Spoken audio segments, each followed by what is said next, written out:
Cara, sobre o Instituto o Êxito. Cara, o Êxito eu acho que é a iniciativa, você vai me desculpar, mas eu acho que é a parte mais legal, cara, do teu trabalho. O que te motivou? E explica também o que é o Instituto Êxito aí. Porque, pô, a motivação aí, pra mim, eu quero muito entender o que tem na tua cabeça pra fazer algo desse tipo, cara. Já bem, você vai trabalhando, vai empreendendo, vai construindo coisas, vai ganhando dinheiro, né? Porque a consequência de um empreendimento empresarial bem gerido, né, é dinheiro. O empreendimento, a empresa tem que dar lucro. E você vai ganhar dinheiro, consequentemente. E depois a gente tem que ajudar as pessoas, né? A gente tem que deixar legados aqui. Foi aí que eu criei lá na minha cidade, lá onde eu nasci, que eu sou do sul, né? Você sabia, né? Não sabia. Do sul da Paraíba. Ah, tá. Forte. Exatamente. Sou do sul da Paraíba, né? Numa pequena cidade que não tinha nem no mapa, porque na época era distrito, né? Distrito de Piancó. E aí eu falei, poxa, eu tenho que ajudar o povo de lá. Aí eu criei lá o Instituto Janguier Diniz. Tem nada a ver com o Instituto Êxito. Lá na minha cidade eu dou bolsa de estudo para todos os jovens que terminam o 2º grau lá, o ensino médio. Todos? Todos. Através do meu instituto lá. Porra, legal, hein? Todos. É uma cidade pequena, geralmente 300 bolsas por ano, né? Então a gente está formando todo mundo lá. Eu criei há uns 3 anos esse instituto. Você está me dizendo que o cara, o jovem que sai do ensino médio lá... Na minha cidade, na tua vai cidade, para o meu instituto ele pode fazer 40 cursos... Ele pode selecionar 40 cursos que tem no portfólio lá. Legal, cara. Só não dou medicina nem direito porque não tem a distância. Mas todos os outros cursos que tem a distância ele pode escolher qualquer um. Veterinária, engenharia, enfermagem, fisioterapia, arquitetura, psicologia ainda não tem. O MEC não autorizou. Nem direito nem psicologia o MEC não autorizou. Para ninguém?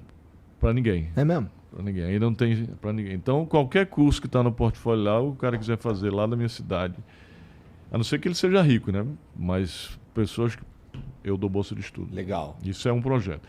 Mas eu falei, isso é muito local, é muito regional, muito... Eu acho que a gente precisa criar algo maior. E eu já tinha ideia de vir morar em São Paulo, porque aqui é a terra do empreendedor, né? Eu me sinto muito bem aqui, porque quem gosta de empreender e criar empresas, aqui é o local. Eu falei, poxa, eu vou para São Paulo e vou juntar um grupo de 30 e poucos empresários comigo para que a gente possa criar um instituto que possa ajudar os jovens de escolas públicas a empreender na vida e nos negócios. A mudar a mentalidade desses jovens, a despertar o dom empreendedor deles, porque todo mundo nasce com o dom de empreender, uns com menos, outros com mais. Todo mundo tem capacidade de empreender. Essa história que não tem, tem. Né? É só você desenvolver essa capacidade. Então, eu falei, eu quero mostrar para os jovens, não interessa onde eles tenham nascido, porque eu nasci no sul da Paraíba, e que eles podem conseguir mudar a mentalidade e adquirir uma mentalidade de crescimento e de riqueza. Porque a maioria dos jovens, especialmente de escolas públicas, tem mentalidade de pobreza, de que eles, porque se estudar na escola pública, eles não podem, eles vão arrumar um empregozinho para conseguir um apartamentozinho, um carrozinho. Não é isso. Você tem que mudar a mentalidade. E você muda a mentalidade através do desenvolvimento das habilidades socioemocionais e das habilidades técnicas. E eu falei, mas tem que ser em São Paulo que eu vou pegar alguns colegas empreendedores já grandes. Foi aí que eu chamei Chain Zahar, que saiu na capa da Forbes comigo. É um colega da lista da Forbes. Antônio Carbonari, fundador da Anhanguera Educacional. Chamei João Apolinário, da Polishop. Chamei grandes nomes do empreendedorismo aqui, né? Aí, a Carol Pfeiffer, 34 pessoas comigo, nós montamos o Instituto Êxito há 3 anos e pouco, e começamos a gravar conteúdos, cursos, palestras sobre desenvolvimento de habilidades socioemocionais, e a gente leva gratuitamente para as escolas públicas do Brasil. Já passaram mais de 100 mil alunos gratuitamente pelo Instituto. E há 1 ano e meio a gente fez um convênio com a Unesco, investimos 1 milhão na Unesco, a Unesco Brasil, e a Unesco, juntamente com o Instituto Êxito, fez um sistema de ensino sobre empreendedorismo. É um sistema de ensino para o desenvolvimento das habilidades socioemocionais e técnicas, ou seja, de empreendedores, para levar para as escolas públicas. E nós estamos implantando nas prefeituras. Começamos pela Prefeitura de Bezerro em setembro. Eu fui lá dar aula inaugural para 200 alunos e agora estamos fechando com outras prefeituras, né? E os alunos ficam, poxa, porque eles começam a ter contato com o empreendedorismo desde pequeno, desde os 12 anos, no ensino fundamental e vai para o ensino médio. Então isso é extraordinário, gratuitamente. Eu acho extraordinário mesmo, cara. E, pô, essa conversa para implementar nas escolas aí é uma conversa difícil com os prefeitos e tal? A gente começamos a implantar o sistema da Unesco o ano passado, né, no segundo semestre. Aí implantamos um protótipo na Prefeitura de Bezerros, em Pernambuco, e aí veio a eleição, aí a gente parou. Porque ninguém queria saber, nem receber a gente. O prefeito só queria saber da eleição. Uhum. A partir de setembro, a partir de agosto, ninguém atendia mais. Ninguém queria saber de coisas de graça para os alunos, não. Ninguém, infelizmente. Isso é interessante, né? Isso diz um pouco sobre a qualidade dos nossos políticos, né? Ninguém queria saber. E aí a gente parou, janeiro foi férias, inclusive a equipe do Êxito só voltou depois do dia 20, e agora a gente está retomando a visita às prefeituras. Já tive com o prefeito de Balneário Camboriú, ficou doidinho, a gente vai implantar lá tanto o Êxito quanto o sistema de ensino do Êxito Unesco. Eu já prometi dar aula inaugural lá para 2.000 alunos, eles vão botar inicialmente 2.000 alunos, e aí a gente vai levando agora para outras prefeituras de forma gratuita, porque isso é um propósito que a gente tem social de ajudar os jovens como eu, que eu estudei a vida inteira em escola pública. Você sabia disso? Não. Vida inteira estudei escola pública. Eu imaginava, mas não sabia. Comecei lá em Santana dos Garrotes, na Paraíba, depois Naviraí, no Mato Grosso, depois Pimenta Bueno, em Rondônia, Escola Sandal Valmeira, Escola Anísio Serrão de Carvalho, escolas públicas. Depois fui para a Universidade Federal de Pernambuco. Por que tu rodou tanto assim? Porque meu pai era analfabeto, né? Meus pais eram agricultores. Quando eu tinha 6 anos, eles, fugindo da seca, se mudaram para o Mato Grosso Sempre em busca de sobreviver. Foi trabalhar de peão de fazenda, roçando mato e derrubando mato de machado. E aí eu morei lá dos 6 aos 10 anos. Foi lá que eu montei meu primeiro empreendimento, aos 8 anos. Caixa de engraxate. Foi lá que eu fui engraxado de rua. Depois vendedor de picolé, vendedor de laranja. Aí depois, aos 10, ele estava ruim lá, ele se mudou para Pimenta Bueno, em Rondônia. Na época era distrito de Rondônia, não era estado. Quando a gente chegou lá em Pimenta Bueno, é uma cidade pequenininha, entre 2 rios, né? Tinha aldeias de índio, até hoje tem, mais civilizado, e os índios andavam nus na cidade. No riozinho. O riozinho era onde tinha várias aldeias de índio, pertinho lá de Pimenta Bueno. Os índios andavam nus. Eu me lembro, eu cheguei lá em 76, pô. Era Distrito Federal, não era Estado. 76, com 10 anos.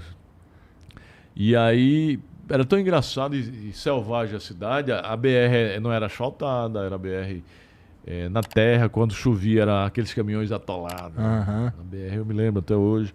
Quando eu saí de lá para estudar, em 79, dezembro de 79, eu peguei um ônibus, passei 4 dias de Pimenta Bueno a Cuiabá, 900 quilômetros, atolando. 4 dias?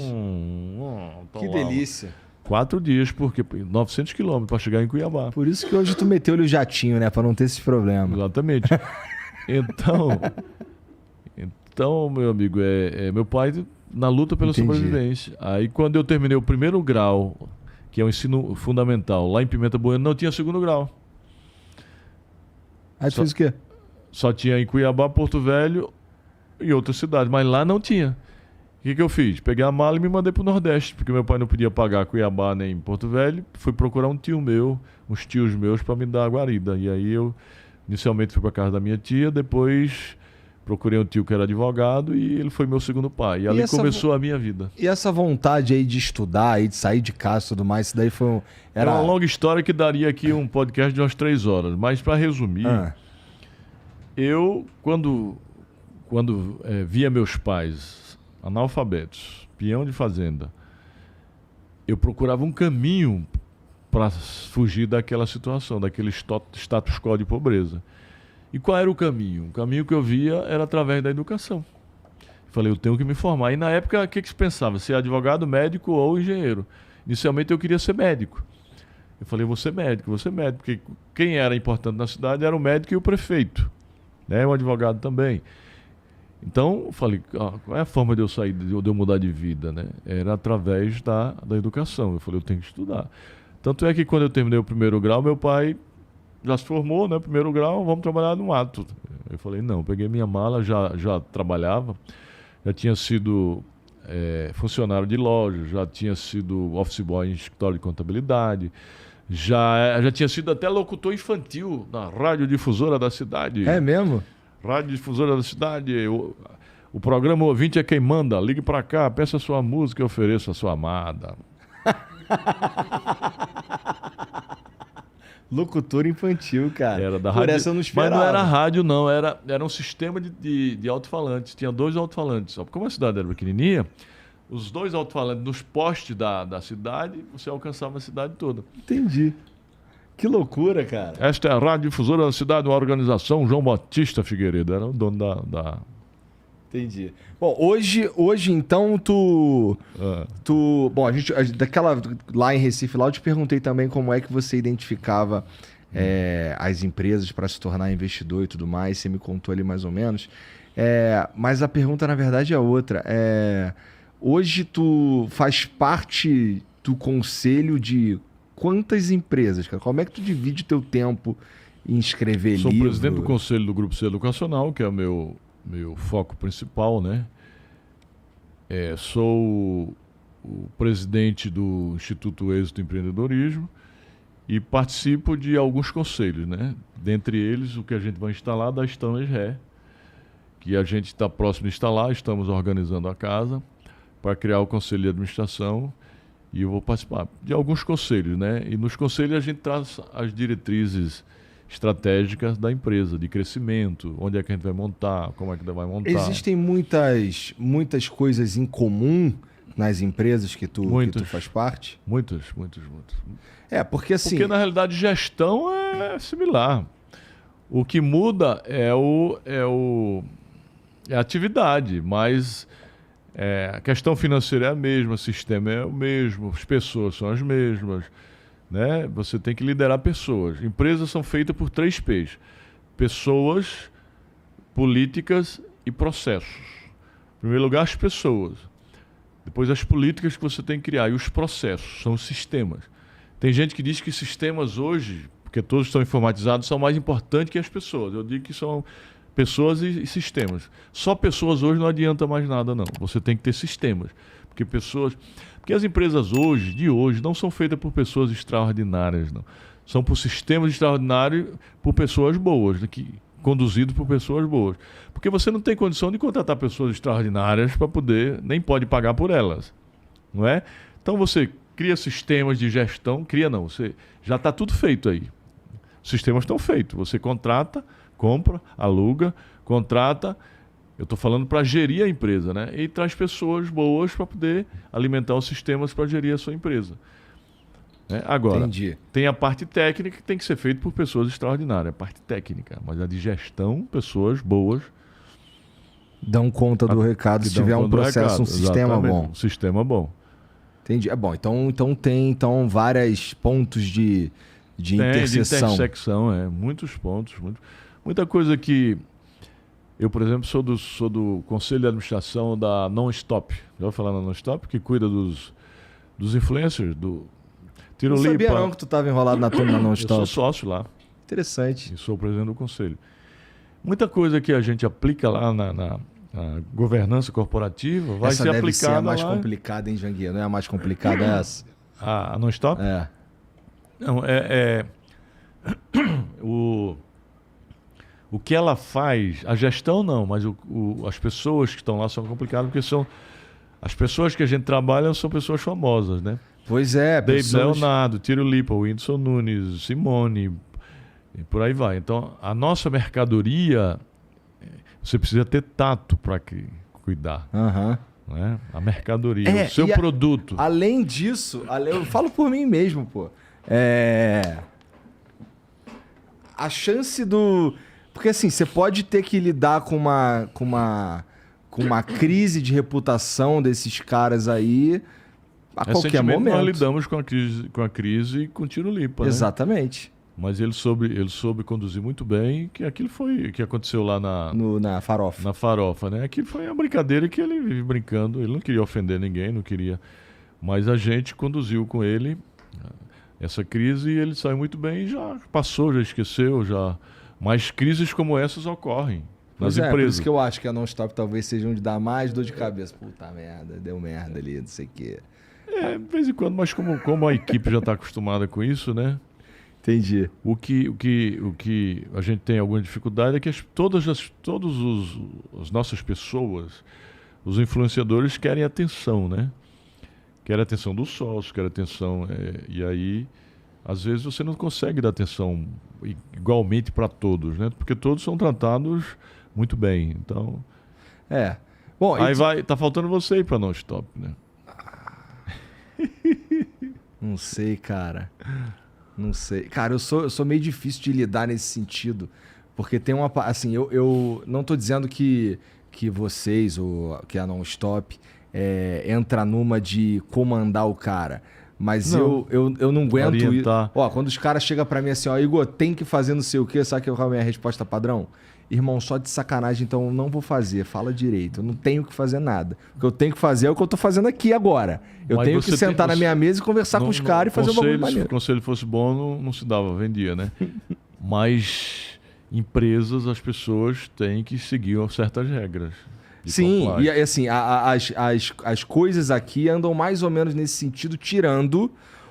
Porque sabe o que acontece? Você tem que ter autonomia, agora toda autonomia não é absoluta. Mas sabe o que acontece se começar a ter esse tipo de coisa no Flow? Vai matar a vaca leiteira, pô. Não, mas não mata, porque são poucas coisas que não pode. Poucas coisas. Não é?